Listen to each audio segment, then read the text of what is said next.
Thiruvananthapuram Vellanad poultry ഫാമിൽ നിന്ന് പെരുമ്പാമ്പിനെ പിടികൂടി. ചാരുപാറ ജയശ്രീയുടെ ഫാമിലാണ് പെരുമ്പാമ്പിനെ കണ്ടത്.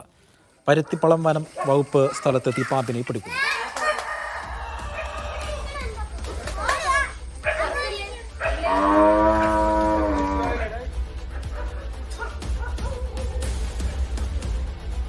സഫാൻ വി പി ഉണ്ട് വിവരങ്ങൾ നൽകാനായി. സഫാൻ, വിശദാംശം. ഇന്നലെ രാത്രി ഫാമിൽ കയറിയ പെരുമ്പാമ്പിനെയാണ് പിടികൂടിയത്. പരുത്തിപ്പള്ളി വനം വകുപ്പ് ടീമാണ് 50 കിലോയോളം ഭാരവും 12 അടിയിൽ അധികം നീളവുമുള്ള പെരുമ്പാമ്പിനെ പിടികൂടിയത്. വെള്ളനാട് ചാരുപാറ ജയശ്രീയുടെ ഫാമാണിത്. വാട്ടയെ വിഴുങ്ങിയ നിലയിലായിരുന്നു പെരുമ്പാമ്പിനെ കണ്ടത്. ഇവിടെ നിന്ന് ഇതിനു മുമ്പും പെരുമ്പാമ്പുകളെ പിടികൂടിയിട്ടുണ്ടെന്ന് ഫാമുടമ പറയുന്നു. കോഴി, വാട്ട, താറാവ് തുടങ്ങിയവയെ വളർത്തുന്ന ഫാമാണിത്. പരുത്തിപ്പള്ളി വനം വകുപ്പിന്റെ കീഴിൽ ഈ ആഴ്ച തന്നെ 6 പെരുമ്പാമ്പുകളെ മേഖലയിൽ നിന്ന് പിടികൂടിയിട്ടുണ്ട്.